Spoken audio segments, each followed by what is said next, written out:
Bismillahirrahmanirrahim. Alhamdulillahirabbil alamin. Wassalatu wassalamu ala al-mab'uts rahmatan lil alamin. Nabiyina Muhammad wa ala alihi wa sahbihi wa man tabi'ahum bi ihsanin ila yaumiddin. Amma ba'd.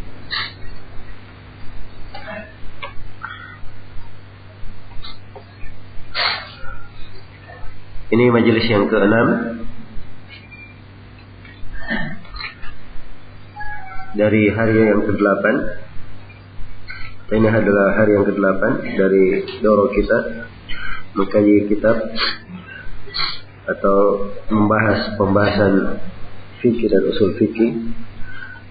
Dan pada pagi hari ini adalah majelis yang ke-6 dari penjelasan kitab Al-Waraqat fi Ushulil Fiqh karya Abul Ma'ali Al-Juwaini yang disebut dengan gelar Imamul Haramain. Baik, kita masih di dalam penjelasan menguraikan tentang larangan, perintah dan larangan, al-amr wan nahi. Al-amr seluruh pembahasannya telah kita selesaikan. Dan pada hari ini kita akan membahas tentang an-nahi, tentang larangan. Ya. Tentang definisinya, kemudian bagaimana bentuk-bentuk larangan itu, kemudian tentang kaidah bahwa nahyu yadullu ala al-fasad. Baik, ini pembahasan yang akan dibahas di pembahasan an-nahi. Kemudian berkata penulis rahimahullah ta'ala,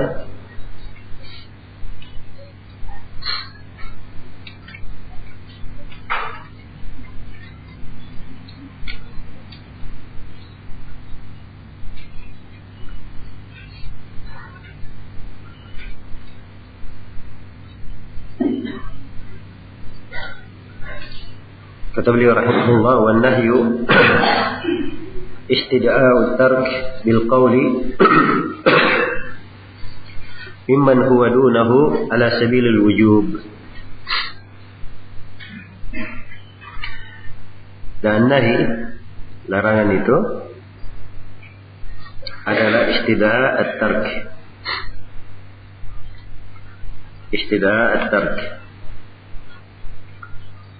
meminta untuk meninggalkan, permintaan untuk meninggalkan, bil qawli, dengan ucapan, mimman huwa dunahu, mimman huwa dunahu, ditujukan kepada orang yang di bawahnya, ala sabil al-wujub, ya, dengan bentuk kewajiban. Baik, ini definisi an-nahi secara apa? Secara istilah. Ya, adapun secara bahasa, an-nahi itu adalah diddul amr secara bahasa. An-nahi adalah lawan dari apa? Lawan dari perintah. Iya.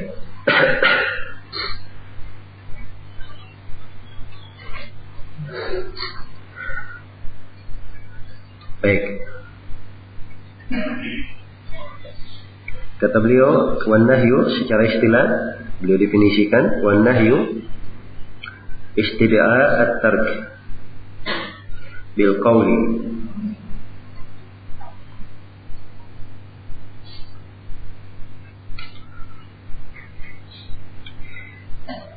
permintaan untuk meninggalkan dengan al-qawl, dengan ucapan. Ya. Ini diantara jadi dalam definisi beliau kalimat istida'at tark. Ini hal yang pertama ya dari an-nahi, permintaan untuk meninggalkan. Kemudian yang kedua bil qaul, dengan ucapan. Dengan ucapan. Kemudian yang ketiga mimman huwa dunahu. Mimman huwa dunahu, dari siapa yang berada di bawahnya atau kepada Siapa yang berada di bawahnya? Jadi larangan dari atas ke bawah. Ala sabilil wujub, dengan bentuk kewajiban. Maksudnya di sini penulis ingin mengeluarkan yang makruh, ingin mengeluarkan makruh darinya. Iya. Sebagaimana kata ala sabilil wujub ini dipakai di bawah pembahasan perintah, dan sebenarnya yang mandub di pembahasan perintah juga diperintah. Yang sunnah sebenarnya juga diperintah, tapi perintahnya tidak apa? Tidak jadi. Demikian pula larangan makruh juga dilarang. Makruh juga dilarang. Baik. Namun di sini yang perlu diberikan catatan pada definisi penulis kalimat bil qaul. Ya. Meminta permintaan untuk meninggalkan dengan ucapan. Dengan ucapan. Kenapa? Kita katakan perlu diberikan catatan. Ya, karena meninggalkan atau larangan itu sifatnya bukan dengan ucapan saja. Permintaannya bukan dengan ucapan. Bahkan kalau ada permintaan dengan perbuatan juga harusnya wajib ditinggalkan. Dengan isyarat ya juga ditinggalkan. Karena itu kalimat bil qaul di sini ya dikatakan dia aghlabiyah, kebanyakannya, atau sebaiknya ditinggalkan. Baik. Jadi ini yang dimaksud dengan an-nahyu. Ya, dan di dalam pembahasan larangan tidak ada silang pendapat di kalangan para ulama usul fikih bahwa larangan itu bermakna memberikan keharusan al-fawriyah, harus sesegera mungkin. Jadi kapan sesuatu dilarang, maka larangan itu harus sesegera mungkin untuk apa? Ditunaikan. Ya, harus sesegera mungkin larangan itu ditinggalkan, tidak boleh dilaksanakan. Jelas ya? Dan juga tidak ada silang pendapat di kalangan para ulama usul fikih bahwa larangan itu yaqtadi at-takrar. Kemarin di pembahasan larangan, di pembahasan perintah kan kita bahas apakah al-amr yaqtadi al-fawri atau tidak. Dibahas atau tidak? Dibahas. Perintah asalnya menunjukkan mana apa? Al-fawriyah, harus segera mungkin dilaksanakan. Ini pendapat yang lebih kuat yang telah kita terangkan kemarin. Demikian pula telah kita jelaskan bahwa perintah asalnya sekali atau berulang kali. Asalnya sekali, kecuali kalau ada dalil yang menunjukkan dia berulang. Ya, itu di pembahasan perintah ya, dan ada silang pendapat. Tapi kalau di pembahasan larangan, tidak ada silang pendapat di kalangan ulama bahwa larangan itu yaqtadi al-fawriyah. Larangan harus apa? Sesegera mungkin. Ya. Tidak boleh misalnya seorang dilarang, wala taqrabuz zina, jangan kalian mendekati zina. Suatu hal yang tidak mungkin kalau dikatakan, oh ya nanti ditinggalkan tahun depan. Kapan ada larangan, maka segera apa? Segera ditinggalkan. Nah, demikian pula dia yaqtadi, larangan itu yaqtadi at-takrar. Ini kan harus berulang. Sebab larangan terus. Ya, tidak boleh ditinggalkan. Jangan dikatakan di awal dilarang saja, dilarang. Yang kedua dan ketiga boleh, tidak. Ya, sebab larangan bermakna at-takrar. Dan ini tidak ada silang pendapat di kalangan para ulama usul fikih. Iya. Jadi itu makna larangan. Setelah beliau menjelaskan tentang makna larangan ini, iya.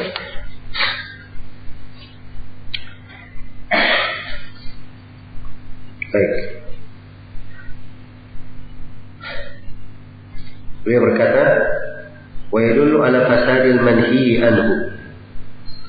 Beliau menjelaskan tentang kandungan dari larangan.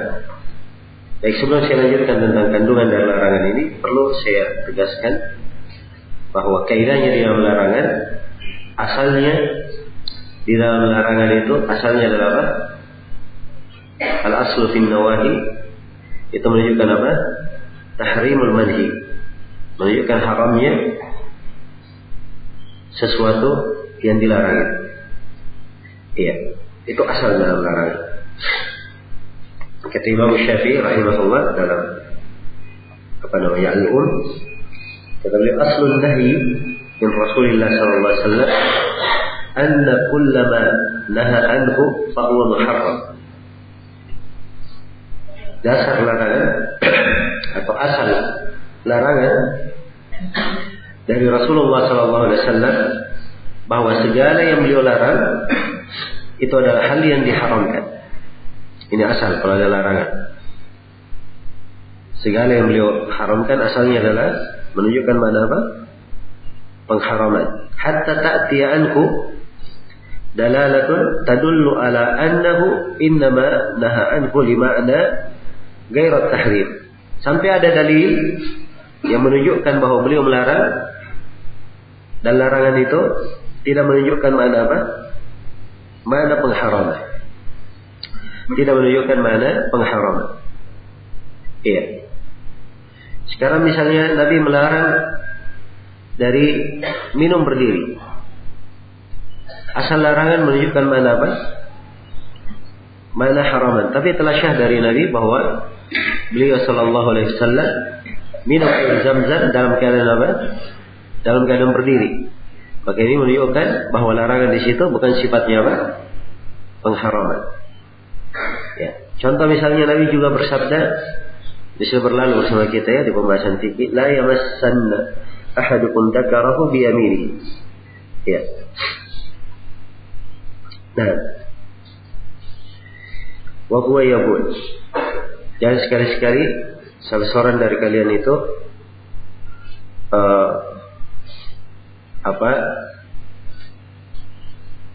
menyentuh kemaluannya. Atau ini pembahasan lainnya, di pembahasan lain. Baik. Jadi asal di dalam larangan dia menunjukkan mana apa? Mana pengharaman. Kecuali kalau ada dalil yang memalingkannya. Ada dalil yang memalingkan dari pengharaman tersebut. Ya, dan ini kaidah yang disebutkan oleh Imam Syafi'i rahimahullah taala adalah kaidah pada seluruh makna larangan. Kemudian yang kedua di sini penulis berkata, wa yadullu ala fasadil manhiyah. Ini kandungan dari larangan. Larangan itu menunjukkan rusaknya hal yang dilarang. Rusaknya hal yang dilarang. Jadi kapan dia melanggar larangan, maka menunjukkan rusaknya yang dilarang. Kalau dia ibadah, maka ibadahnya batal, tidak syah. Kalau dia muamalah, maka muamalahnya akadnya adalah akad yang tidak syah, tidak dianggap. Ya, itu asalnya kalau ada larangan. Jelas ya?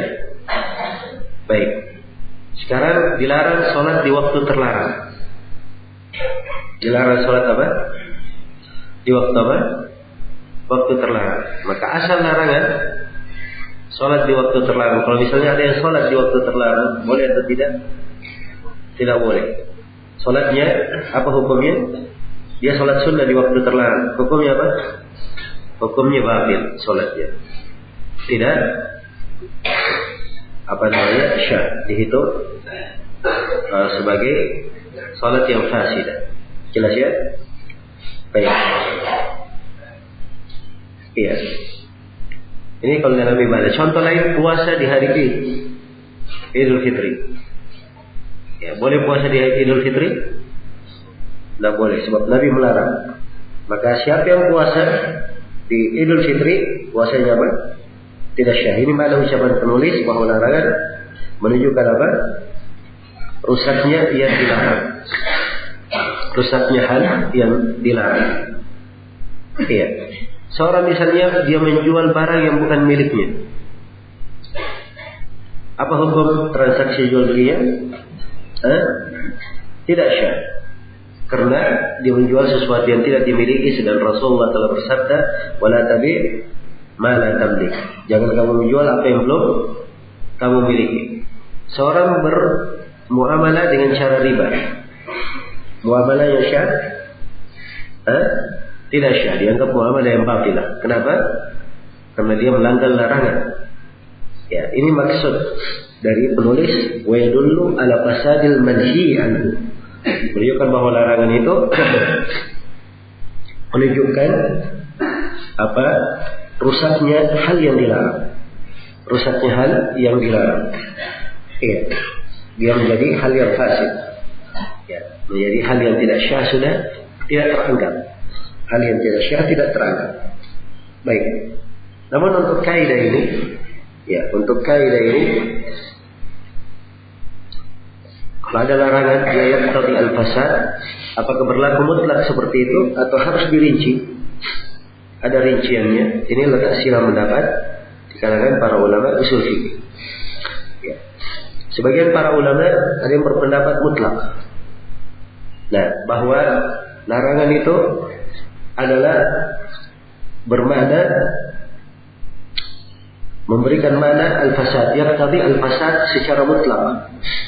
Apakah larangannya kembali kepada zat sesuatu atau kepada pensifatannya? Ya, apakah pensifatannya ini sesuatu yang terlepas darinya atau tidak terlepas, yang lazim atau tidak lazim? Ya. Itu semuanya menunjukkan rusaknya, dianggap fasid ibadahnya. Jelas ya? Dan ini pendapat orang-orang Zahiriyah, karena itu mereka yang paling luas menggunakan kalimat ini. Kalau larangan semuanya dianggap fasid secara umum. Nah, dari pendapat di sebagian ulama Hanafi. Nah, pendapat yang kedua, ya, pendapat yang kedua mengatakan bahwa kalau larangan tersebut, ya, kaitannya dengan zat sesuatu, dan asalnya, maka itu menunjukkan fasad. Dia menunjukkan apa? Dia menunjukkan fasid. Iya. Tapi kalau tidak berkaitan dengan zatnya, tidak berkaitan dengan asalnya, menunjukkan apa? Tidak apa-apa. Menunjukkan tidak apa-apa. Saya beri contoh ya, kalau menurut pendapat ini. Sekarang orang yang sholat atau orang yang berwudu dengan air yang dicuri. Ya, orang yang berwudu dengan air yang apa? Dicuri. Nah, mencuri air boleh atau tidak? Diperbolehkan. Jelas ya, hal yang dilarang.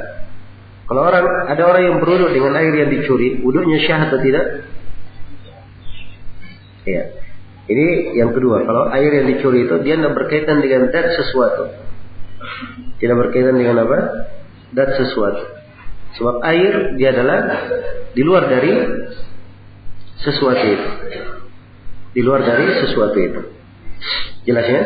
Baik. Ya, dan untuk apa namanya?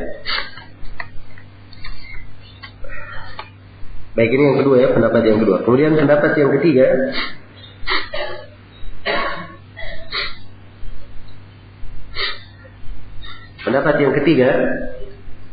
saya katakan kalau larangan tersebut arahnya kepada zat atau rukun sesuatu atau syarat sesuatu, ya, syarat sesuatu, dan syarat ini adalah hal yang khusus dengannya, maka dia dianggap apa? Dia dianggap batil. Ya. Tapi kalau syarat tersebut bukan pengkhususan, maka tidak dianggap batil. Nah, ini pendapat yang apa namanya difatwakan oleh kebanyakan dari ulama kita di Saudi. Ya. Dan Syekh Ibnu Utsaimin rahimahullahu taala, beliau membuatkan hal ini. Jadi kalau misalnya ada yang sholat sunnah setelah asar, hukum sholatnya apa? Syah atau tidak? Saya ulangi, sholat sunnah setelah asar, apa hukum sholatnya? Syah hukum sholat sunnah setelah asar? Setelah asar waktu terlarang. Boleh sholat sunnah di waktu terlarang? Dia diperbolehkan. Berarti dia melanggar apa? Melanggar larangan. Dan larangannya Tidak boleh memang sholat setelah apa? Asar. Itu dat larangan. Ya, kalau dia sholat, ini kembali kepada apa? Kepada asal dari ibadah. Karena itu sholatnya dianggap apa? Dianggap tidak syah. Jelas ya? Sebab ini kaitannya dengan apa? Kepada dat dari ibadah itu. Baik. Ini contoh ya, kalau dia kembali kepada rukun atau kembali kepada dat dari ibadah itu. Contoh hal yang kembali kepada syaratnya. Ya. Syarat bagi mereka dibagi dua. Ada syarat yang khusus untuk ibadah itu saja. Dan ada syarat yang tidak khusus. Ya. Ada pensyaratan terkait khusus dengan ibadah dan ada yang tidak terkait khusus. Kalau dia terkait khusus dengan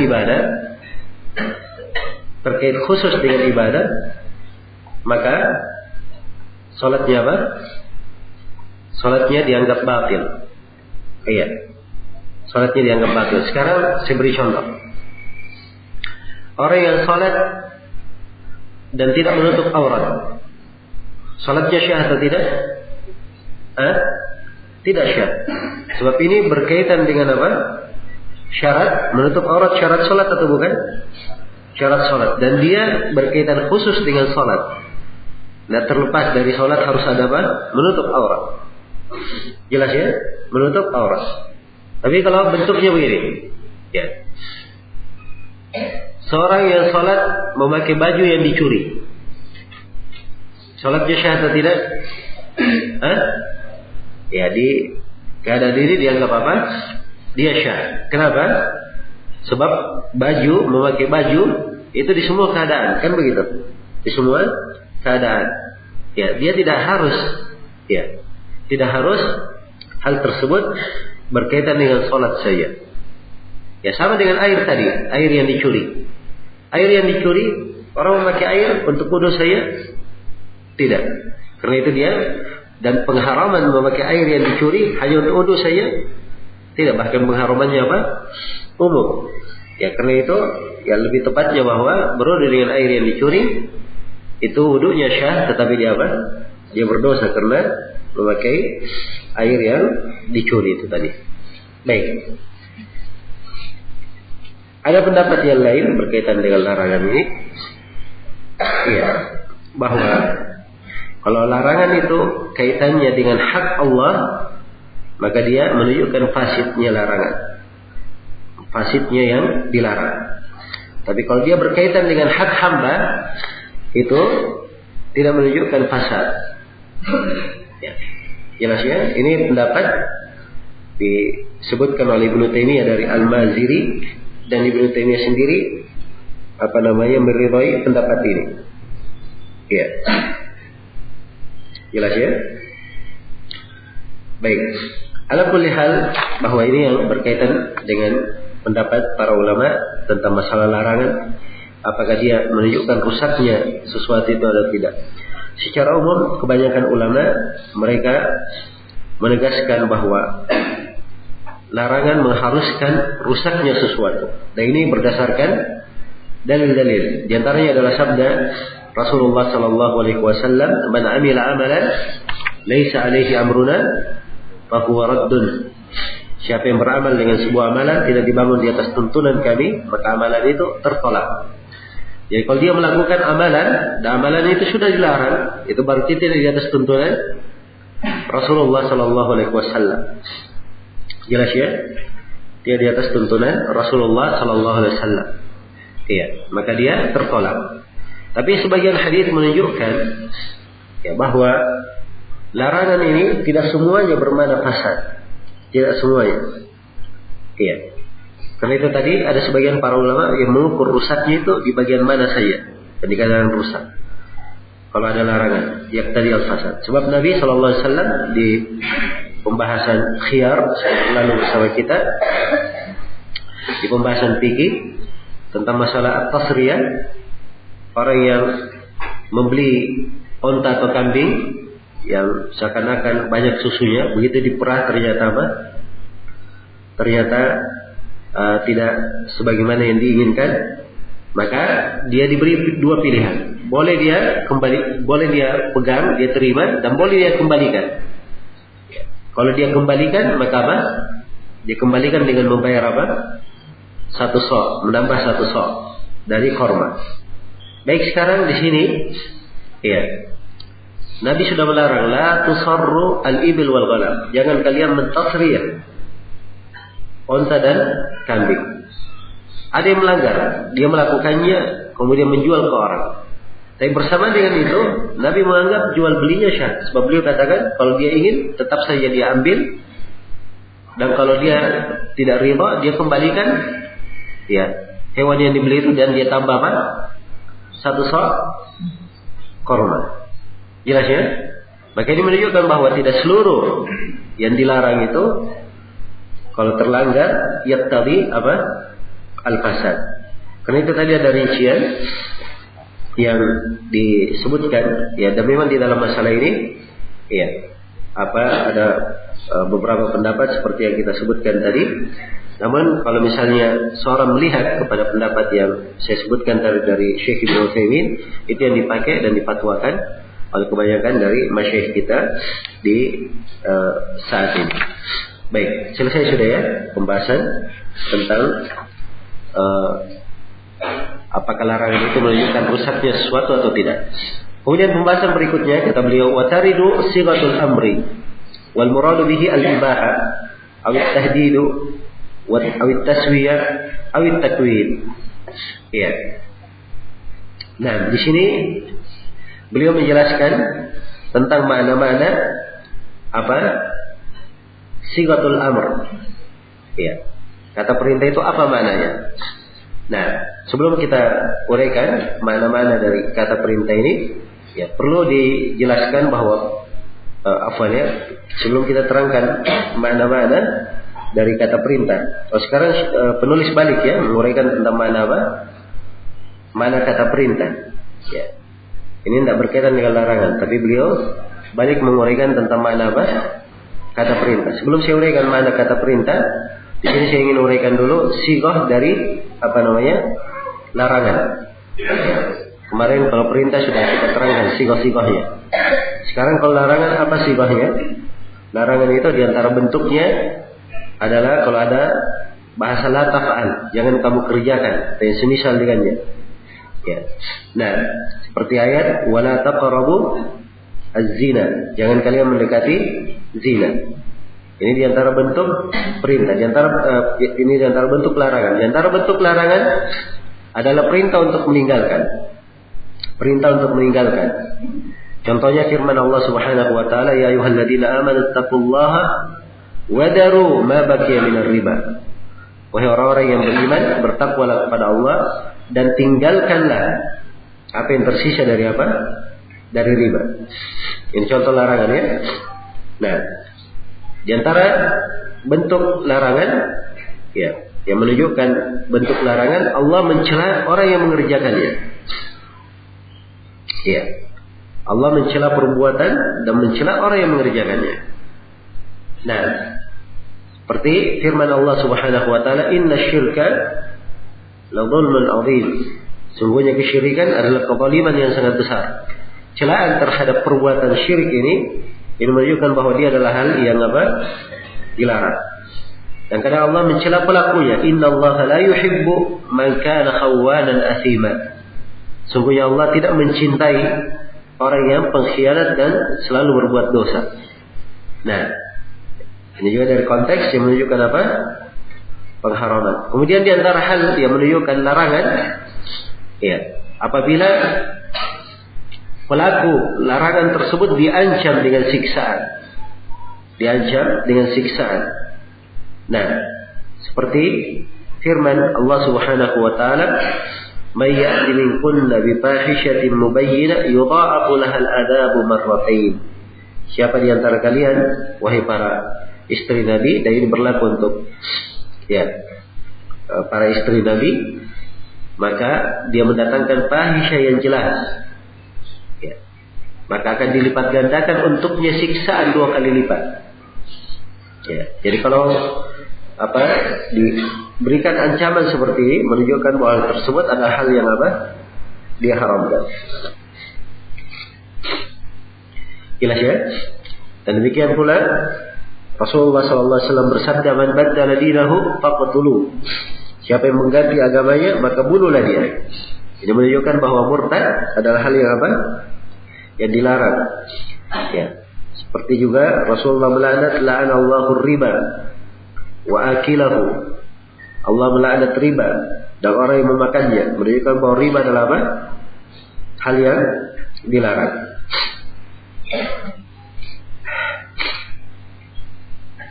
Baik. Jadi ini bentuk-bentuk dari kata larangan.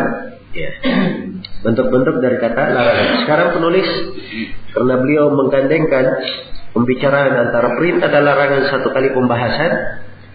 Setelah beliau bahas tentang larangan, kemudian beliau bahas tentang setelah beliau bahas perintah pertama, setelah itu beliau iringi dengan pembahasan larangan. Maka beliau sini menutupnya dengan menjelaskan makna perintah. Ya, sigha al-amr. Ini pembahasan yang terakhir di pembahasan al-amr wa nahi. Kata beliau rahimahullahu taala, wa taridu sighatul amri. Ya. Kata beliau, wa taridu sighatul amri wal muradu bihi al-ibahah. Dan kadang ada sigha al-amr, datang bentuk dari perintah. Dan yang dimaksudkan dengan perintah itu adalah al-ibahah, pembolehan. Iya, kita sudah terangkan ya bahwa asalnya dalam perintah menunjukkan mana apa? Saya ulangi, asalnya dalam perintah menunjukkan mana apa? Mana wajib. Kecuali kalau ada dalil yang apa? Membandingkannya. Sekarang beliau akan menjelaskan bahwa perintah itu beraneka ragam maknanya. Di antara perintah ada yang maknanya hanya menunjukkan ibahah. Ya. Hanya menunjukkan apa? Pembolehan saja. Hanya menunjukkan pembolehan.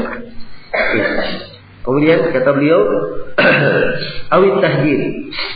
Ya, di antara perintah ada yang menunjukkan mana apa? Mana ancaman. Awit taswiyah. Dan di antara perintah ada yang menunjukkan mana penyamaan. Awit takwin. Dan di antara perintah ada yang menunjukkan mana apa? Mengadakan. Ya. Sekarang contoh al-ibahah. Perintah yang sifatnya al-ibahah. Ya, ayatnya di surah Al-Mulk, surah Tabarak. Walladzi ja'ala lakumul arda dalulan famshu fi manakibiha wa kulu min rizqihi. Dialah Allah yang menjadikan untuk kalian bumi itu dalulan, dimudahkan, mudah kalian menggunakannya. Maka perintah Allah, famshu fi manakibiha, berjalanlah kalian di atas punggungnya, di atas bumi. Wa kulu min rizqihi, dan makanlah dari rezekinya. Sekarang famshu, berjalanlah, ini perintah atau bukan? Perintah. Kulu, makanlah, perintah atau bukan? Perintah. Sekarang apa maknanya? Ini maknanya apa? Al-ibahah. Maknanya pembolehan. Jelas ya? Baik. Ya, sudah kita terangkan kaidah-kaidah ya. Sebab di sini datanya perintah. Ya. Datanya perintah ini. Ya.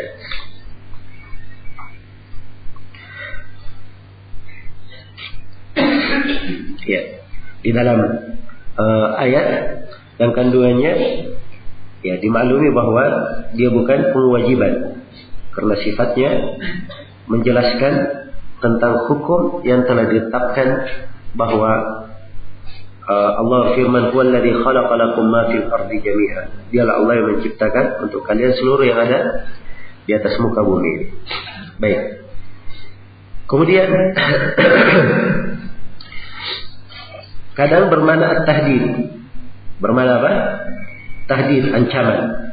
Perintah tapi dia bermakna ancaman. Datang dalam bentuk ancaman. Contohnya dalam firman Allah Subhanahu wa taala, "Qul tamatta'u fa inna masirakum ila an-nar."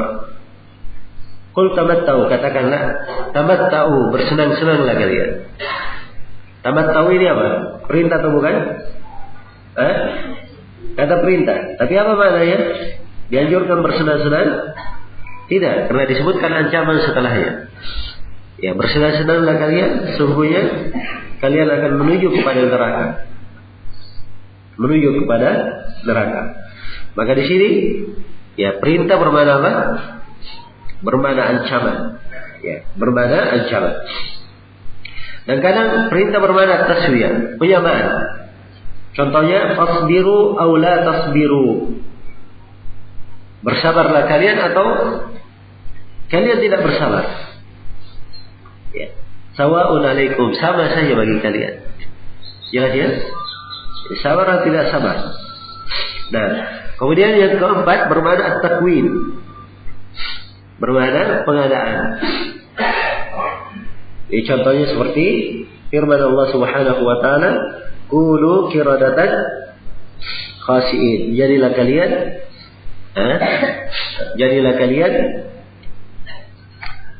monyet-monyet khasi'in yang rendah. Iya. Sini kalimat jadilah tentunya tidak dipahami bahwa dia perintah. Ya. Bermana wajib. Tapi di sini bermana al-ijad, pengadaan. Ya, ini 4 mana ya yang disebutkan oleh penulis. Nah, ada mana yang lain. Ya, sebenarnya untuk menguraikan makna-makna ini perlu banyak waktu ya. Ya, karena sebagian para ulama menyebutkan ada lebih dari 20 makna. Ada lebih dari 20 makna. Ya, di antara maknanya dia kadang perintah itu untuk menghinakan, seperti firman Allah, "Duk innaka antal azizul karim." Duk, rasakan. Ini ucapan yang ditujukan kepada penghuni neraka. Duk, rasakan. Sesungguhnya engkau ya adalah orang yang merasa dirimu itu paling tinggi, ya aziz, ya kuat, perkasa dan karim dan mulia. Nah, baik. Dan kadang perintah adalah untuk membuat orang itu merasa tidak mampu dan mengetahui ketidakmampuannya. Ya, seperti firman Allah, "Fadra'u an anfusikumul maut." Ya, tolaklah kematian dari diri kalian. Kalimat fadra'u perintah, tapi sini ditajis, tolak dari diri kalian kematian. Dan kadang perintah itu bermakna peringatan. Ya. Darhum ya'kulu wa yatamatta'u wa yulhihimul amal. Biarkan mereka makan, bersenang-senang dan dibuai oleh angan-angan. Ini apa artinya? Biarkan mereka makan, bersenang-senang, dibuai dengan amal. Boleh bersenang-senang begitu. Tapi ini adalah apa? Peringatan. Ya, orang yang makan, orang yang bersenang-senang, ada angan-angan, ya harus dia ingat kewajibannya di dalam seluruh hal tersebut, jangan sampai menjatuhkannya ke dalam hal yang dilarang oleh Allah Subhanahu wa taala. Iya. Jelas ya? Kadang perintah juga bermakna lil irsyad. Bermakna apa? Lil irsyad. Iya. Hanya bermakna arahan saja. Lil irsyad. Pengarahan dari Nabi. Seperti Nabi SAW. Seperti firman Allah, wa ashidu idza tabayatu. Persaksikanlah kalau kalian saling jual beli. Ya. Kemarin kita sudah membahas syarat jual beli. Ada syarat disebut dengan siapa? Mempersaksikan. Ada syarat mempersaksikan kemarin atau tidak dijual beli? Tidak ada ya? Tidak ada syarat mempersaksikan. Sebab dia bukan kewajiban, bukan syarat. Itu hanya sekedar anjuran. Maka perintah di dalam ayat wa asyhidu, persaksikanlah. Ini perintah bukan menunjukkan wajib, tapi anjuran. Baik. Dan kadang datang sigatul amr, dia bermakna doa. Seperti yang biasa kita baca, ihdinas siratal mustaqim. Ihdinas as-siratal mustaqim. Tunjukilah kami jalan yang lurus. Jadi dia bermakna apa? Bermakna doa. Ya, banyak lagi ya mana-mana yang lainnya dari sigatul amr. Itu sebagian yang kita sebutkan. Baik. Jadi secara umum apa yang disebutkan oleh penulis, namun yang penulis membatasi 4, bukan artinya beliau hanya mengetahui 4 saja. Ya, tapi namanya menulis dan buku ini adalah ringkas ya, untuk pemula, maka beliau hanya membatasi menyebutkan berapa? 4 saja. Kemudian setelah itu beliau berpindah kepada pembahasan al-am dan al-khas. Iya. Baik, di sini dia sudah mulai masuk menjelaskan tentang pembahasan tentang dalalatul alfaz. Ya, pembahasan tentang dalalat al-alfaz. Apa yang ditunjukkan oleh lafaz itu.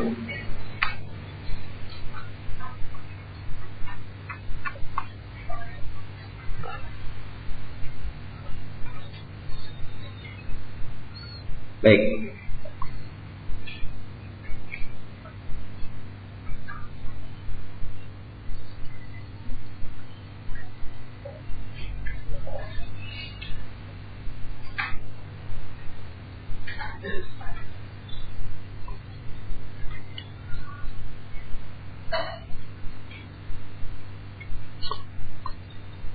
Ya, di sini beliau akan membahas tentang al-am dan al-khas.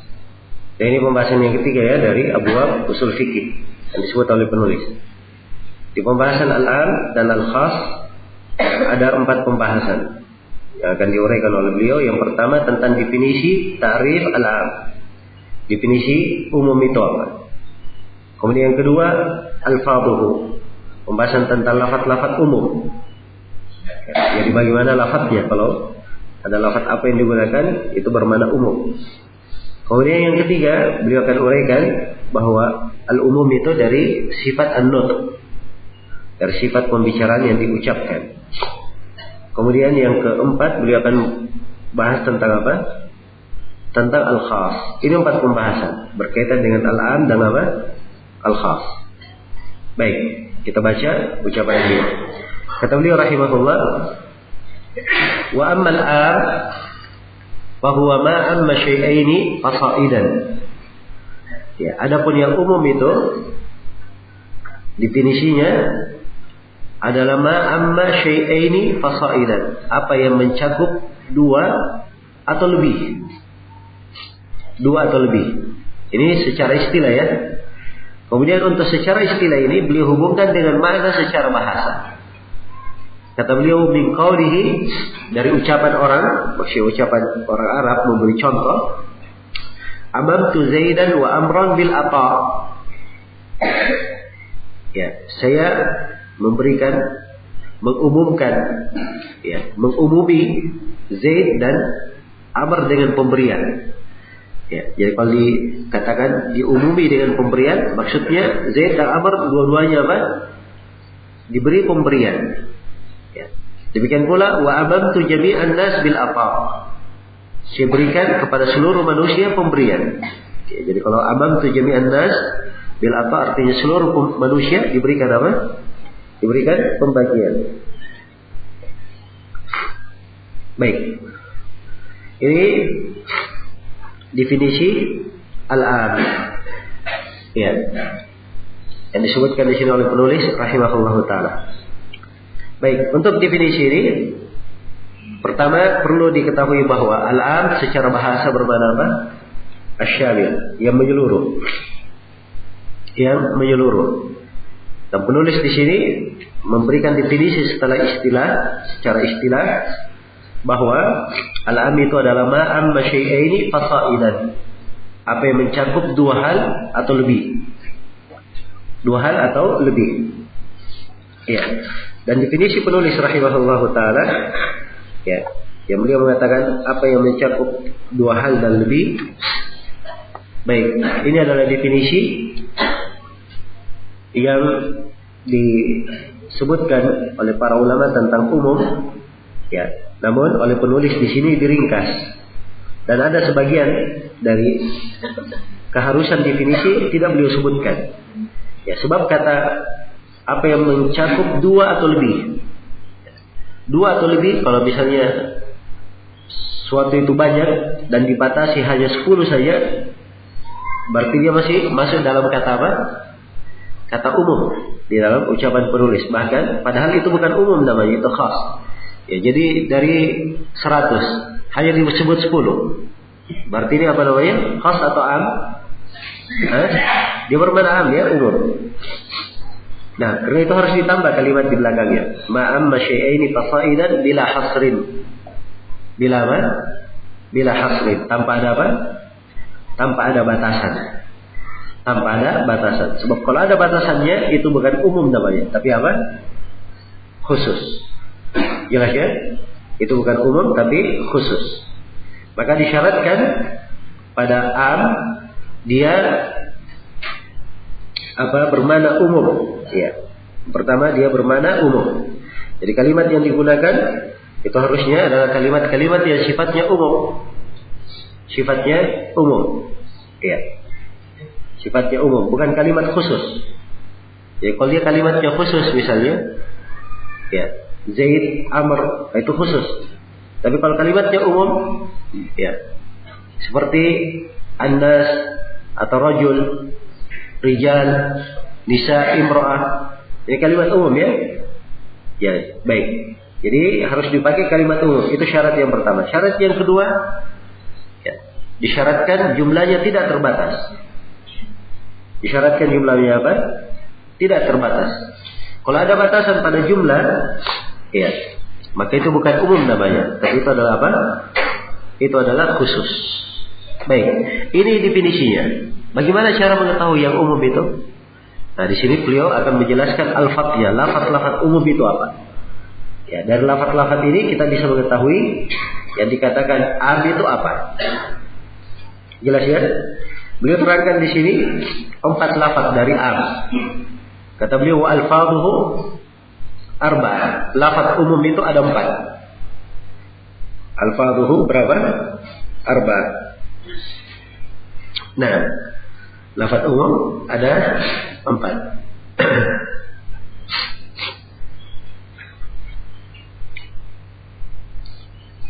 Ya.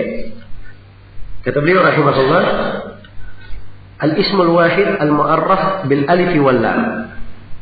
Yang pertama, isim wahid. Nama yang tunggal. Nama yang tunggal al-mu'arraf diberi ta'rif dengan alif lam. Ya, dalam bahasa Arab itu kalau kata tunggal, ada kata diberi alif lam di depannya, itu dikatakan diberi ta'rif. Dikenalkan dengan apa? Alif lam. Jelas ya? Baik. Ini yang pertama. Contoh. Ya. Innal insana lafi khusrin. Ya, atau saya beri contoh lain. Khuliqal insanu apa? Khuliqal insanu dha'ifa wa khuliqal insanu dha'ifa. Dan manusia itu dicipta dalam keadaan apa? Dhaif. Al-insan dia pakai apa? Kalimat al. Insan itu mufrad kan? Satu, kata tunggal. Tapi begitu dia pakai kalimat al di sini, maka ini mencakup apa? Seluruh jenis insan. Mencakup seluruh apa? Jenis insan. Iya. Jelas ini yang pertama ya. Jadi dia memakai apa? Alif lam.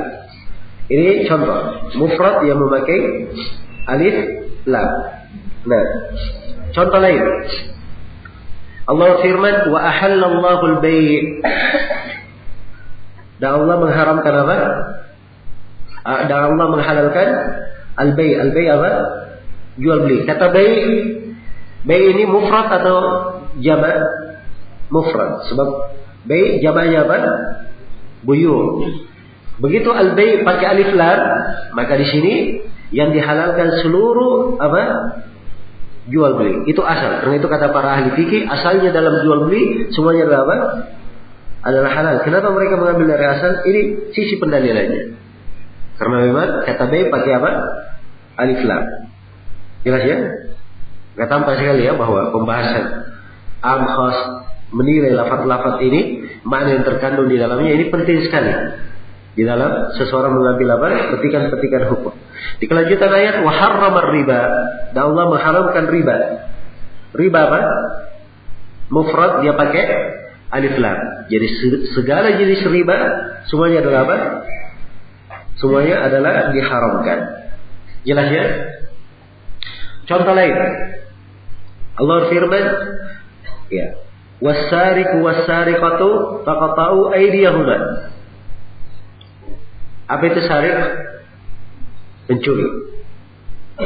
Sarikah perempuan yang apa? Mencuri. Laki-laki dan perempuan yang mencuri, potonglah tangan mereka berdua. Ini hukum untuk satu orang atau hukum umum? Umum. Dari mana kita tahu hukum umum? Sebab kata sarikah pakai apa? Dia mufrad pakai apa? Alif lam. As-sarik mufrad pakai alif lam. Sarikah mufrad pakai apa? Alif lam. Kalau begitu, seluruh yang mencuri, laki-laki maupun perempuan, hukumnya sama. Dipotong tangannya. Jelas ya? Baik. Iya. Ini yang dimaksudkan dengan mufrad yang ditakrif dengan alif lam. Tapi kata para ulama ahli bahasa, alif lam itu ada beberapa jenis. Dan alif lam yang dimaksud di sini adalah alif lam apa? Al-istighraqiyah namanya. Alif lam al-istighraqiyah. Ya, adapun kalau dia alif lamnya lil ahdiyah, sifatnya lil ahad, maka itu tidak memberikan makna apa? Tidak memberikan makna umum. Saya beri contoh misalnya. Saya beri contoh misalnya ayat di surah Al-Muzammil. Ayat 15 sampai 16. Inna arsalna ila fir'auna rasulan. Sungguhnya kami mengutus kepada Firaun seorang rasul. Iya. Ayat taib inna arsalna sudah di akhir ayat kama arsalna ila fir'auna rasulan. Sebagaimana kami telah mengutus kepada Firaun rasulan. Rasul yang pertama rasulan. Dia apa? Nakirah. Nah begitu datang ayat berikutnya fa'asa fir'aunu ar-rasulan. Maka Firaun mendustai ar-rasul. Ar-rasul di sini apa? Mufrad pakai alif lam. Dia menunjukkan mana apa? Umum atau tidak di sini? Jawabannya tidak. Kenapa? Sebab alif lamnya bukan istighraq. Sudah disebut rasul. Allah mengutus kepada Firaun seorang rasul. Kemudian Firaun mendurhakai rasul. Berarti mendurhakai rasul itu yang sudah diutus kepadanya.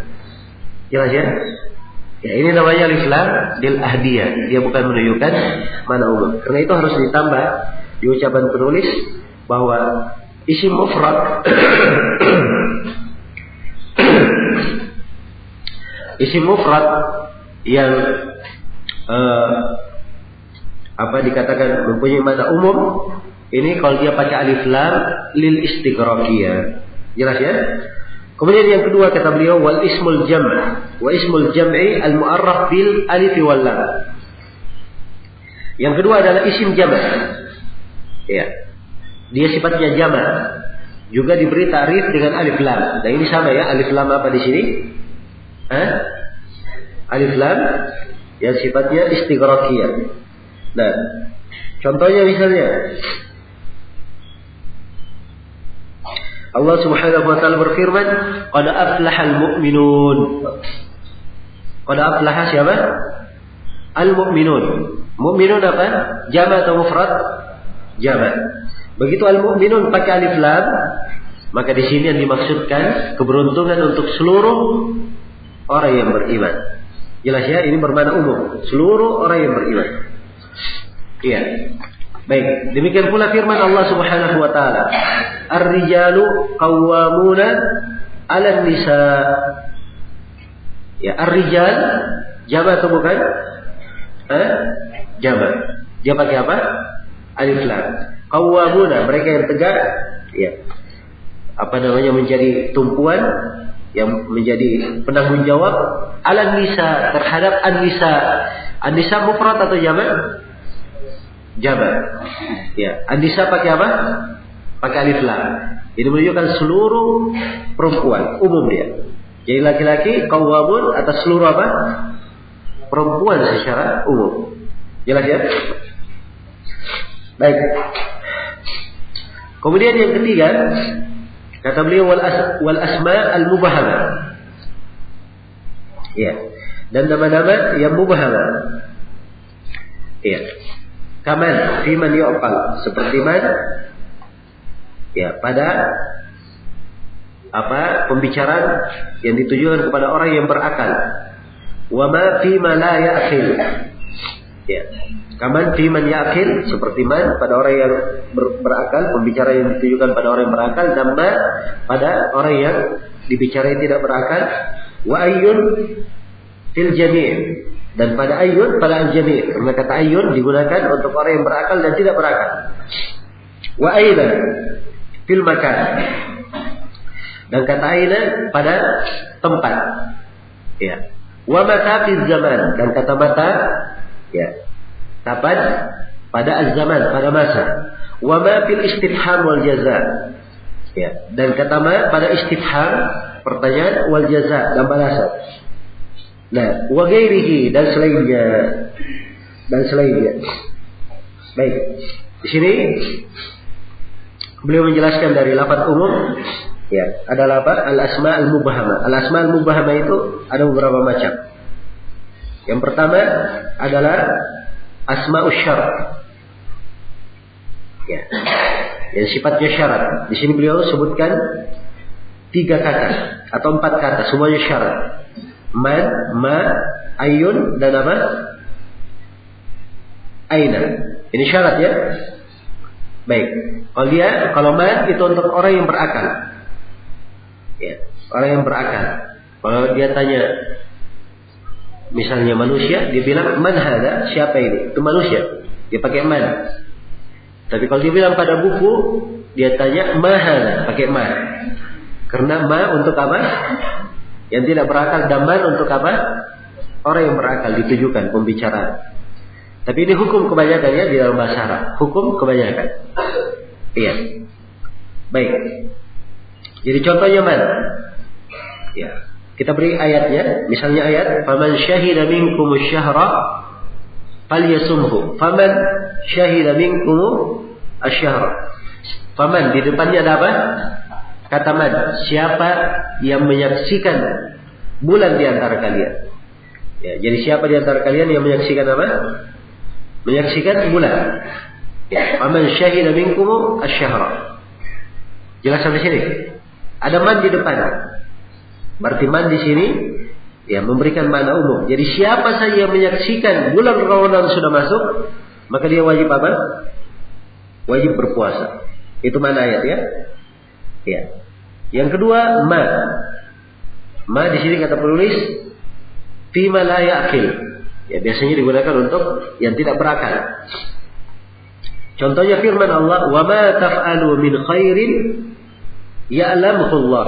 Ini masih syarat ya. Ya. Apa yang kalian kerjakan dari sesuatu, Allah mengetahuinya. Jelas ya? Jadi kalimat ma di sini menunjukkan makna umum. Apa saja yang kalian kerjakan tanpa terkecuali. Apa saja yang kalian kerjakan tanpa terkecuali secara umum, pasti Allah mengetahuinya. Jelas ya? Ini contoh untuk ma. Contoh untuk ayun. Ya. Atau untuk ain. Ya, contohnya seperti firman Allah Subhanahu wa taala, ya, aina ma takunu yudrikkumul maut. Aina ma takunu yudrikkumul maut. Ya, dimanapun kalian berada, kalian akan dijemput oleh apa? Kematian. Ya, jadi ini umum ya. Aina ma takunu yudrikkumul maut. Jelas ya? Juga sama dengan firman Allah, ayyan ma tad'u falahu al-asmaul husna. Nama apa saja yang kalian berdoa, maka bagi Allah seluruh nama-nama al-husna. Jadi seorang berdoa yang memakai nama apa saja dari asmaul husna, boleh. Maka kata ayun di sini menunjukkan mana apa? Mana umum. Ya. Jelas ya? Baik. Sudah kita terangkan ya tentang ayun. Aina tadi, kalau aina fil makan, aina tentang makan. Afwan tadi contoh aina mata qulu yudrikumul maut itu untuk apa? Untuk aina ya. Dimanapun ya kalian berada, kalian akan dijemput oleh kematian. Baik, ini asma asy-syarat. Ya, 4 ya, semuanya dari disebut isim syarat namanya di dalam bahasa Arab. Ya. Beliau bahasakan dengan al-asma al-mubhamah. Ya, ini bagian yang pertama dari al-asma al-mubhamah. Bagian yang kedua dari al-asma al-mubhamah yang disebut oleh penulis adalah isim istifham, asma al-istifham. Beliau mulai dengan kalimat mata. Mata itu artinya kapan? Ya, ini tentang waktu ya, kapan kamu datang? Ya, kapan kamu berangkat? Ya, dan seterusnya.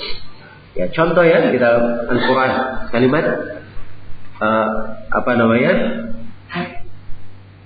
yang menunjukkan mata untuk istifham.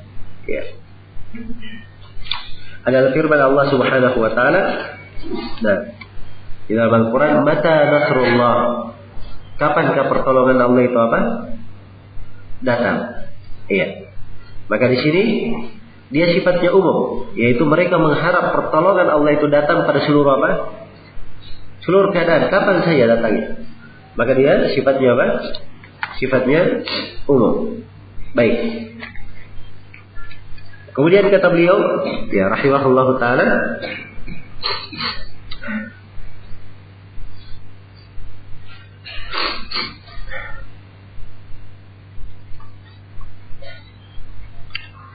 ya. Kemudian kata beliau, wa ma fil istifham wal jaza, dan ma untuk pertanyaan, ya, dan balasan. Ya, seperti firman Allah Subhanahu wa taala, mada ajabatumul mursalin, di surah Al-Qasas ya, ayat 65. Mada ajabatumul mursalin, bagaimana kalian menjawab para rasul. Ya. Ini umum. Jadi apa saja yang kalian jawab dengannya nanti para rasul itu yang diutus kepada kalian. Jelas ya? Baik. Wa ghairihi, dan selainnya. Ya, jadi beliau hanya memberi beberapa contoh saja dari asma al-mubhamah. Ya, kalau ingin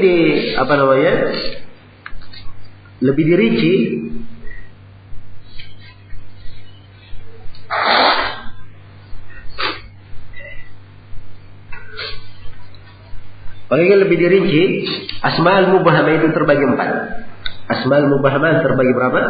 4. Yang pertama isim syarat. Ini telah kita terangkan ya. Yang kedua isim istifham. Isim istifham itu bukan hanya 2 contoh yang disebut oleh penulis saja, mata dan ma saja. Ada yang lain. Ada ma, ada mata, ada man. Ya, man juga, man 2 ya, dua macam. Man dia bisa bermakna syartiyah dan bisa bermakna apa? Bermakna istifham. Seperti firman Allah, man dzalladzi yuqridullaha qardan hasanan. Siapakah yang memberi untuk Allah pinjaman yang baik? Anjuran dia untuk bersedekah. Jadi man ini berlaku untuk semuanya. Siapa saja yang bersedekah diberikan kebaikan oleh Allah. Jelas ya? Ya, demikian pula aina. Ya, kata aina ini bisa bermakna syarat, sudah kita terangkan tadi, dan bisa bermakna istifham. Juga bisa bermakna istifham. Ya, dan dia juga mempunyai makna umum. Demikian pula ayun yang sudah dijelaskan oleh penulis, ini bisa bermakna syarat dan bisa bermakna apa? Istifham. Seperti di dalam surah An-Naml tentang kisah Ratu Saba. Nabi Sulaiman berkata kepada para tentaranya, ayyukum ya'tini bi arsyiha. Siapa di antara kalian yang bisa membawa singgasananya? Ya, ketika disebut ayyukum, artinya ini umum. Siapa saja di antara kalian? Siapa saja di antara kalian? Baik, jelas ya? Kemudian di antara asma al-mubhamah adalah al-mausul. Isim mausul. Ya. Asma al-mausul. Nah, allati, dan seterusnya ya. Nah, ini banyak ya dalam Al-Quran. Seperti firman Allah Subhanahu wa taala, "Walladzina yu'dzuna al-mu'minina wal mu'minati bighairi maktasabu faqad ihtamalu buhtanan wa itsman mubina." Orang-orang yang menyakiti kaum mukminin dan mukminat tanpa dosa yang dia lakukan, dia telah menyandang sebuah kedustaan dan dosa yang besar. Jadi walladzina, orang-orang yang menyakiti, siapa saja yang menyakiti kaum mukminin, maka ancaman ini berlaku padanya. Jelas ya? Demikian pula firman Allah, wallahi ya'isna minal mahidhi min nisaikum in irtabtum fa'iddatuhunna 3 ashhur wallahi lam yahid.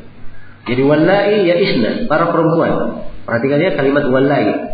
Jadi mencakup seluruh para perempuan. Seluruh para perempuan siapa saja ya yang ya'isna minal mahid, sudah tidak bisa haid lagi, maka iddahnya berapa? 3 bulan. Wallahi lam yahid, demikian pula siapa saja dari perempuan yang belum haid, iddahnya juga berapa? Iddahnya 3 bulan. Jelas ya? Ini contoh ya asmaul mausul. Dan yang ketiga asmaul mausul. Yang keempat adawat al-isyarah. Ya, sifatnya isyarah. Ya, perintah hada. Ya, hadihi. Nah, kalau ada kata-kata itu, maka ini menunjukkan apa? Menunjukkan hal yang umum. Ya, memberikan makna umum. Ya, tapi tidak seluruh jenis isyaratnya yang mengarahkan kepada makna itu di mana-mana tertentu. Tapi dia masuk ke dalam kata asma al-mubhamat. Baik, selesai sudah ya pembahasan di sini tentang sighah yang disebut oleh penulis. Dan penulis rahimahullah hanya menyebutkan 3 saja. Ini bukan pembatasan. Karena sebagaimana yang telah saya terangkan tadi, penulis hanya apa? Ingin memudahkan para penuntut ilmu, diberikan sedikit saja. Ya, padahal sebenarnya banyak ya sighah umum.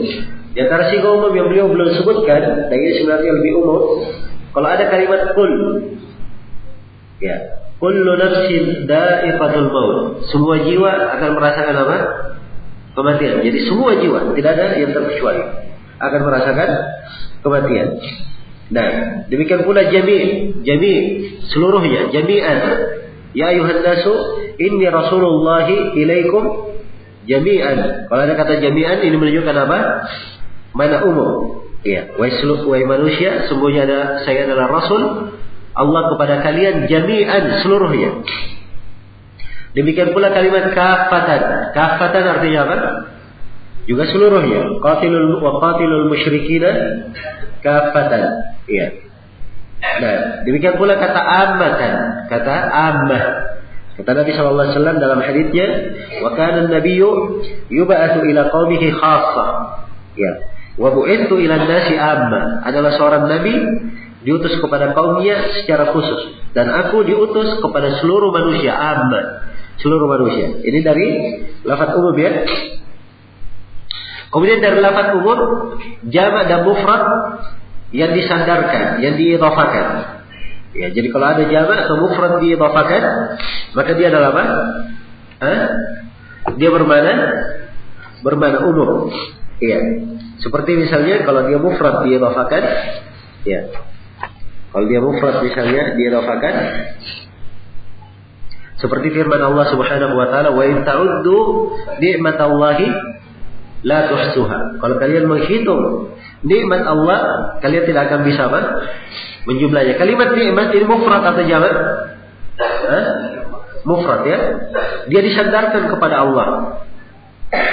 Ya, berarti nikmat di sini bermakna apa?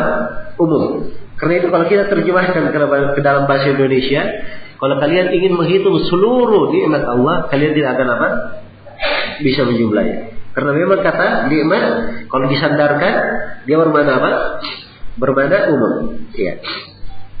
Baik.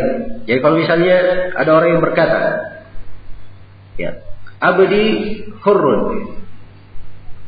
Abdi hurrun. Abad adalah apa? Budak ya. Dia sandarkan kepada domir saya. Jadi budakku bebas. Padahal kalimat tunggal di situ. Dia punya 100 budak. Berapa yang bebas dari 100? 1 atau semuanya? Semuanya. Sebab ini kata apa?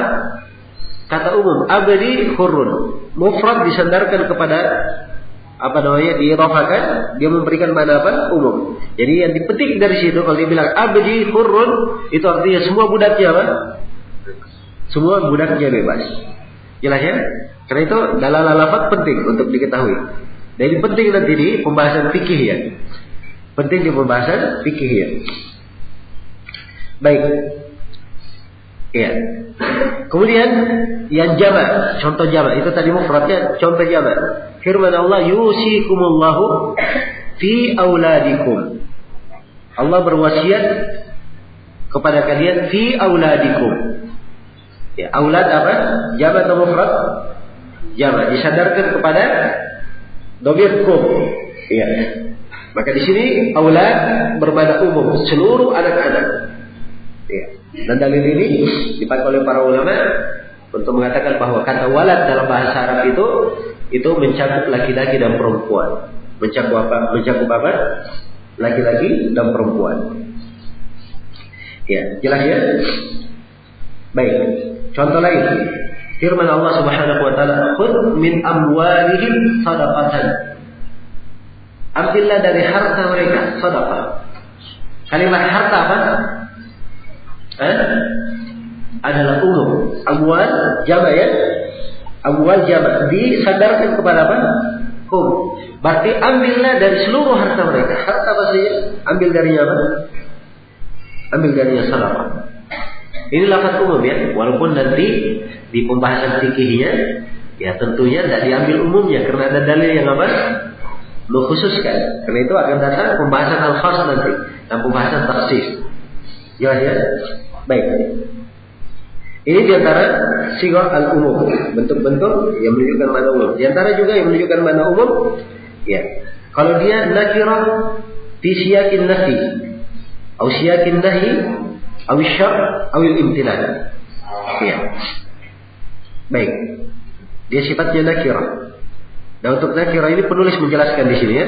Kata beliau wala fi nakirat. Wala fin nakirat. Dan kalimat la pada an-nakirat.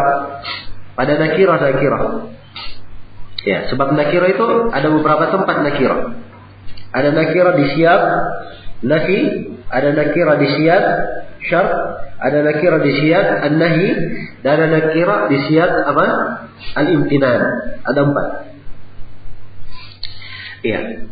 Penulis memberi contoh di sini dulu, contoh umum. Beliau katakan la rajula ka qaulika la rajula fid dar. Ya, la rajula fid dar. Ketika dia ada la terus rajul dia nakirah. Ya. Jadi tidak ada laki-laki di rumah. Ini artinya sama sekali di rumah itu tidak ada apa? Laki-laki. Umum. Tidak boleh dikatakan kalau dikatakan la rajula fid dar, ya.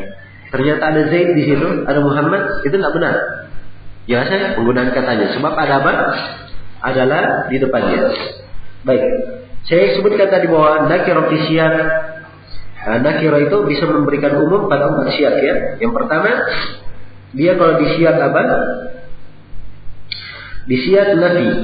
Nah, di siyaq nafi. Contoh yang paling mudah kita pahami adalah kalimat tauhid, la ilaha illallah. La ilaha. Kata ilaha apa di situ? Nakirah atau mu'arraf? Dia nakirah. Ya. Maka ini penafian terhadap seluruh apa? Seluruh ilah. Ya, karena itu dari syarat apa la ilaha illallah dia berlepas diri dari seluruh yang diibadahi kecuali Allah Subhanahu wa taala. Jelas ya? Nah, ya. Juga Nabi sallallahu alaihi wasallam bersabda, "La salata liman lam yaqra bi Fatihatil Kitab." Salat apa? Dia nakirah. Ya, dalam posisi penafian tidak ada salat. Maka di sini bermakna umum. Salat apa saja tidak dihitung kalau tidak membaca apa? Membaca Al-Fatihah. Jelas sampai sini? Baik. Ya. Kemudian ada namanya nakirah fi siyaq an-nahi. Ya. Nakirah yang sifatnya di posisi larangan. Ya. Jadi posisi larangan. Contoh misalnya Rasulullah bersabda, "La yakhluwanna rajulun bimra'atin illa ma'adhi mahram."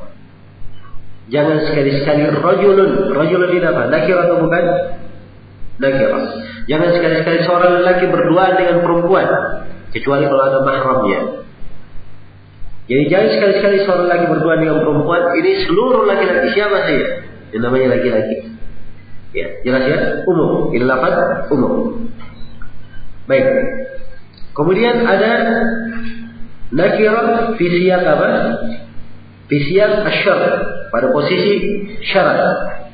Contohnya dalam firman Allah, "Wa in ahadun minal musyrikin istajaraka. Ya. In di sini syarat. Wa in ahadun minal musyrikin istajaraka. Apabila ada salah seorang dari kaum musyrikin meminta pertolongan kepadamu, meminta jaminan keamanan. Ini tentang orang kafir ya, yang dari luar negeri ingin masuk ke negeri Islam. Dia minta jaminan keamanan. Maka Allah perintah berikan jaminan keamanan. Nah bahasanya di sini wa in ahadun, artinya siapapun. Sebab kata apa? Ahadun. Dia berangkat kata ahadun dalam kondisi dia nakirah berada di posisi apa? Posisi syarat. Ya. Kemudian yang keempat di siyakil imtinan, di posisi apa? Imtinan, dijelaskan nikmat, yumkin nikmat. Kalau di pengungkitan nikmat disebut dengan nakirah, maka dia bermakna apa? Umum. Seperti firman Allah Subhanahu wa taala, "Wa anzalna minas samai ma'an tahura." Kami turunkan dari langit ma'an. Ma'an di sini apa? Mufrad. Dia apa? Nakirah atau mu'arraf? Ma. Dia adalah nakirah. Jelas ya? Dan ini di posisi Allah menjelaskan nikmatnya. Kami turunkan dari langit air yang suci. Maka ini menunjukkan seluruh jenis air yang turun dari langit semuanya apa? Suci. Dia turun dari langit. Ya demikian pula yang di atas asal penciptaannya yang apa mengalir dari gunung, yang memuncrat dari apa? Dari bumi, semuanya adalah apa? Semuanya adalah suci. Jelas ya? Baik, jadi perhatikan ya penggunaan kata-kata. Ya, sehingga para ulama mengambil pendalilan tinggi dari lafaz tersebut. Ya, selesai sudah ya tentang lafaz-lafaz umum. Ya, setelah menguraikan tentang lafaz-lafaz umum ini, penulis rahimahullah taala menjelaskan tentang pembahasan yang ketiga, yaitu bahwa umum dari sifat an-nutq. Kata beliau wal umum min sifatin nutq. Ya, dan umum itu kata beliau min sifat an-nutq. Umum dari sifat apa? Sifat an-nutq. Ini umum. Maksudnya apa? Umum itu dari sifat pembicaraan yang diucapkan. Nutq artinya pembicaraan yang diucapkan. Itu umum. Karena seorang yang berbicara itu ada dua jenis pembicaranya. Ada pembicaraan yang umum, ada pembicaraan yang apa? Yang khusus. Ada pembicaraan yang khusus. Nah, kemudian beliau tegaskan, wala yajuzu da'wal umum fi ghairihi min al-fi'l. Ya, wa ma yajra majrahu. Ya. Baik. Jadi dia umum adalah sifat di dalam pembicaraan yang diucapkan. Baik, bagaimana kalau itu di dalam perbuatan? Apakah dia juga bermakna umum? Ya, di dalam perbuatan. Ya. Kata beliau, tidak. Adapun di dalam perbuatan dan apa yang semisal dengannya, tidak boleh seseorang mengatakan dia asalnya bermakna apa? Bermakna umum. Tidak boleh. Jelas ya? Contoh misalnya. Ya. Bilal berkata, "Shalla Rasulullah sallallahu alaihi wasallam dakhil al-Ka'bah." Rasulullah sallallahu alaihi wasallam beliau salat di dalam Ka'bah. Ini apa ini? Perbuatan atau ucapan ini? Perbuatan. Nabi salat di mana? Di dalam Ka'bah. Apakah menunjukkan umum bahwa Nabi sallallahu alaihi wasallam melakukan seluruh salat itu di dalam Ka'bah? Jawabannya tidak. Ini keadaan tertentu saja. Ya. Jelas ya? Karena itu para ulama hanya sebutkan bahwa ini keadaan tertentu. Dan Nabi hanya sholat satu kali sholat. Dan itu pun di kalangan kebanyakan ulama sholat yang dimaksud adalah sholat apa? Sholat sunnah, bukan sholat wajib. Ya. Kemudian kata beliau, wa ma yajri majrahu. Dan apa yang berjalan seperti dengan fi'il. Ya, seperti Nabi sallallahu alaihi wasallam misalnya bersabda kepada Hind, ya istri Muawiyah, ya. Khudi ma yakfiki wa waladaki bil ma'ruf. Hadis riwayat Bukhari Muslim ya. Ketika dia mengadukan bahwa dia tidak diberi nafkah. Ya, maka kata Nabi kepada istrinya, ambillah apa yang mencukupi kami dan mencukupi anakmu dengan cara yang ma'ruf. Disuruh mengambil. Ya.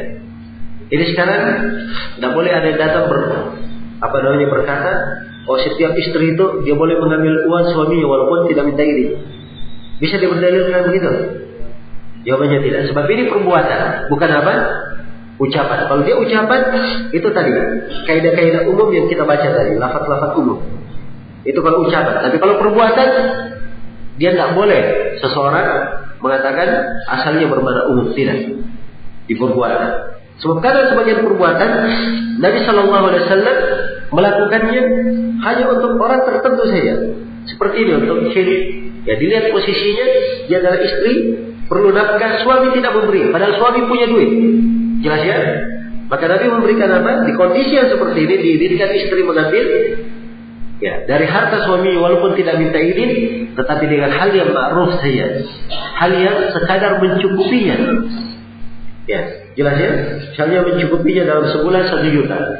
Ya. Oh, boleh mengambil. Kalau suami kikir, tidak mau memberi, diambil 10 juta. Ya. Ini tidak apa? Tidak diperbolehkan. Jelas ya? Dia hanya mengambil kadar yang dia perlukan saja. Ya, selesai sudah ya? Tentang pembahasan al-am. Kemudian kata beliau, wal khas yuqabilul am. Ini pembahasan al-khas berikutnya. Pembahasan tentang apa? Khusus. Ya, al-khas yuqabilul am. Ya. Dan kata beliau, khusus itu, al-khas itu adalah kebalikan dari apa? Kebalikan dari umum. Ya. Kebalikan dari umum. Ya. Jadi kalau seorang ya ingin apa? Mengetahui khusus itu apa? Ya, dia harus pelajari dulu apa? Umum. Ya. Sebab kebalikan dari umum itu apa? Itu khusus. Ya. Dia ingin tahu al-khas itu apa? Dia pelajari dulu al-am itu apa. Setelah dia pelajari al-am, maka dia bisa tahu al-khas itu apa. Jelas ya? Dan ya, berkaitan dengan apa? Am dan khas di sini, sebelum saya uraikan lebih jauh tentang mana pengkhususan, ya. Baik, saya perlu terangkan ya bahwa kata am itu, ya, kata am itu ada 3 jenis. Kata umum. Dari sisi kandungan keumumannya ada 3 jenis. Dia umum, tapi keumuman itu ada 3 jenis keumuman. Yang pertama, keumuman yang kandungan keumumannya ini berlaku secara umum. Ya, tidak ada apa? Tidak ada perkecualian. Tidak ada perkecualian. Ya, ini jenis yang pertama. Jadi dia sekedar bermakna umum saja. Semuanya apa? Semuanya umum, tidak ada kemungkinan ada kekhususan. Contoh firman Allah Subhanahu wa taala, "Wa ma min dabbatin fil ardi illa 'ala Allahi rizquha." Baik, wa ma min dabbatin, tidak ada dari satu hewan ternak pun. Tidak ada dari satu hewan melata pun fil ard, di atas muka bumi. Hewan melata, binatang, manusia, semuanya masuk dalam hewan apa? Hewan melata. Dabba, semuanya masuk dalam dabba. Sekarang dabba di sini umum atau bukan? Saya tanya, kata dabba umum atau bukan? Kenapa antum ragu? Kata dabba umum atau bukan? Umum. Kenapa dia umum? Kenapa dia umum? Karena dia adalah nakirah di siyak apa? Di siyak apa? Bukan syarat di sini. Kalau syarat itu ada jawaban syaratnya. Ini di siyak nafi. Jelas ya? Penafian. Baik. Ma min dabbatin, tidak ada satu hewan pun, satu makhluk melata pun. Jadi sebut tidak ada satu makhluk melata pun, jadi seluruh yang namanya makhluk melata kecuali Allah yang menanggung rezekinya. Sekarang saya tanya, ada di sini di atas muka bumi hewan yang rezekinya tidak ditanggung oleh Allah? Ada yang diperkecualikan? Tidak ada. Ini bentuk keumuman yang berlaku mutlak, ya, qat'i. Jelas ya? Ini jenis yang pertama dari keumuman. Jenis yang kedua, ada yang keumuman dia lafadznya umum. Ya, lafadznya umum, tapi yang dimaksudkan adalah hal yang khusus. Ya, ini yang disebut dengan bahasa al-am, yuradu bihi apa? Al-khusus. Umum tapi yang diinginkan adalah apa? Khusus. Ya. Contoh misalnya firman Allah Subhanahu wa taala, "Walillahi 'alan nasi hajjul baiti." Ya. Dan bagi Allah 'alan nas, atas manusia. Saya bertanya, kata an-nas di sini umum atau bukan? Umum. Apa ketentuannya kenapa dikatakan umum? Sebab dia jamak, dia pakai apa? Pakai alif lam. Ya, maka ini seluruh manusia kan begitu. Lillahi 'alan nas, bagi Allah atas seluruh manusia, hajjul bait, untuk melakukan ibadah haji. Baik, sekarang saya tanya, seluruh manusia wajib melakukan ibadah haji? Anak kecil, orang gila? Tentunya tidak ya. Berarti di sini umum, tapi yang dimaksudkan adalah apa? Adalah khusus. Karena itu di lanjutan ayat dijelaskan kekhususannya. Man istata'a minkum man istata'a ilaihi sabila. Siapa di antara mereka yang mampu atau mempunyai jalan ke sana. Jelas ya? Mempunyai jalan ke sana.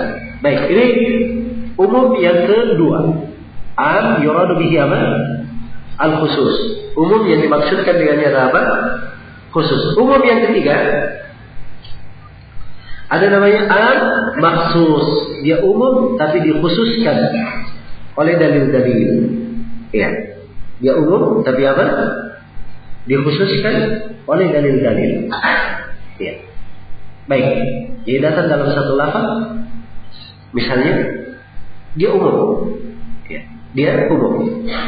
Tapi dalil yang lain menyebutkan dia apa? Dia itu khusus. Inilah yang akan dibahas di pembahasan khas di sini. Ya. Dan sebenarnya pembahasan yang lebih mengarah lagi di pembahasan at-takhsis, di bahasan pengkhususan. Jelas ya?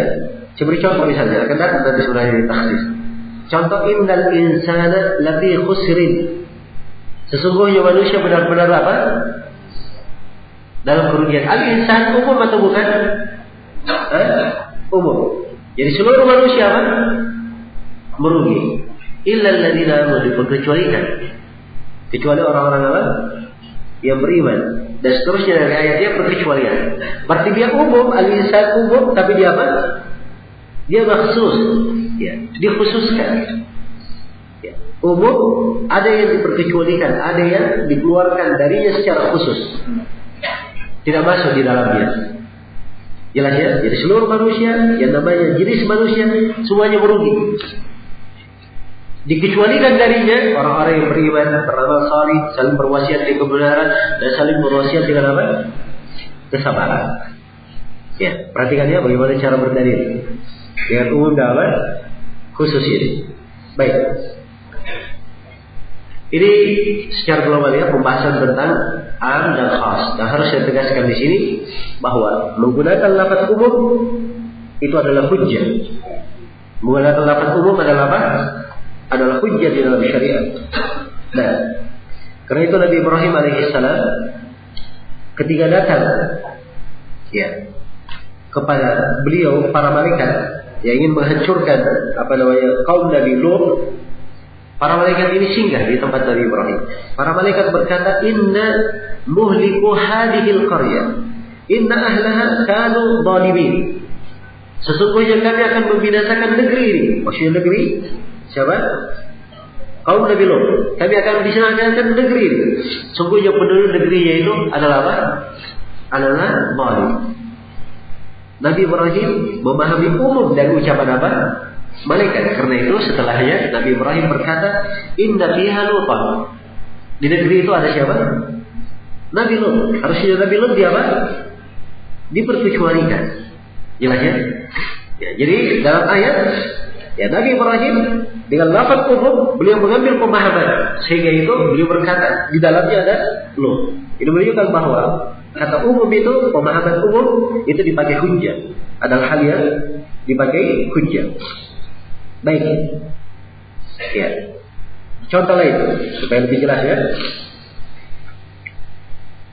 Contoh lain sabda Rasulullah sallallahu alaihi wasallam atau firman Allah Subhanahu wa taala, "Alladzina amanu wa lam yalbisu imanahum bidzulmin ulaika lahumul amn wa hum muhtadun."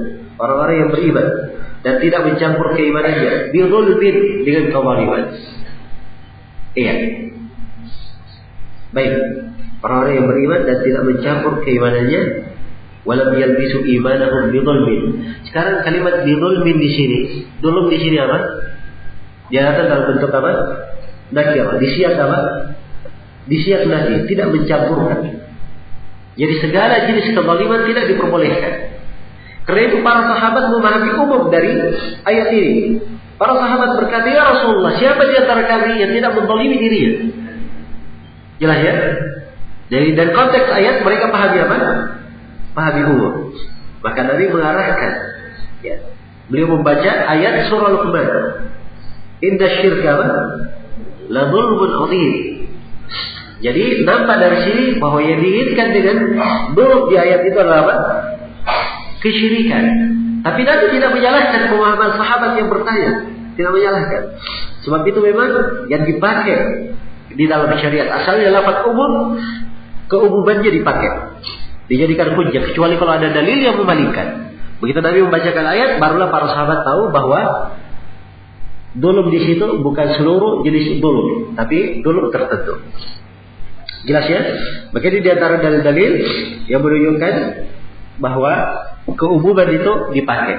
Jadi kaidahnya asalnya setiap lafaz kalau dia umum maka asalnya dia tetap berada di atas keumumannya sampai ada dalil yang mengkhususkan. Itu kaidahnya. Yang saya simpulkan pembahasan am ini dengan kaidah kullu lafdin am bakin ala umumihi hatta yaridat takhsis. Itu kaidahnya. Setiap lafaz umum dianggap berada di atas keumumannya sampai ada dalil yang mengkhususkan. Baik, selesai ya tentang umum. Kita masuk ke dalam al-khas. Kemudian kata beliau rahimahullah, wal khas yuqabilul am. Nah, khusus itu adalah kebalikan dari apa? Dari umum, lawan dari umum. Nah, khas itu adalah lafaz, secara bahasa dia lafaz yang menunjukkan sendiri, atau memutus perkawanan persyarikatan dengan yang lain. Ya kalau dikatakan khussa fulan bikada, si fulan dikhususkan dengan perkara ini, maka itu artinya urusan si fulan saja, orang lain tidak ikut di dalamnya. Jelas ya? Wa istilahan, dan secara istilah khas itu apa? Al-khas adalah al-lafdud dal ala mahsur. Lafaz yang menunjukkan sesuatu yang terbatas. Sesuatu yang terbatas. Kalau misalnya dikatakan ja'a Muhammad, Muhammad datang. Ya. Apa itu artinya?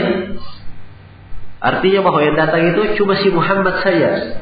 Tidak ada si Zaid, tidak ada si Amr, tidak ada si Bakar, cuma siapa? Si Muhammad saja. Ya, begitu artinya. Baik ya. Jadi ini yang dimaksud dengan am, yang dimaksud dengan am. Baik. Ini yang dimaksud dengan al-khas.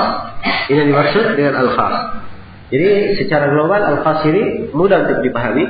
Ya, cukup diketahui bahwa al-khas kebalikan dari apa? Am. Ya, kemudian setelah itu penulis rahimahullah membuka pembahasan at-takhsis. Membuka pembahasan pengkhususan. Ya. Membuka pembahasan pengkhususan. Dan ini termasuk pembahasan yang paling penting di dalam apa? Ilmu usul fikih. Ya. Sekarang ada dalil umum. Bagaimana cara kita tahu bahwa umum ini dikhususkan? Ada dalil yang membatasi keumumannya. Ya. Inilah pembahasan apa? Pembahasan at-takhsis. Ya baik, selanjutnya habis waktu ya. Sudah jam 8.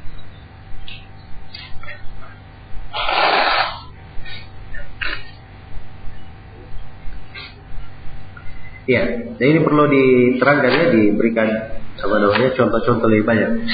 Mungkin insyaallah taala di sesi berikutnya kita akan sambung pembahasan.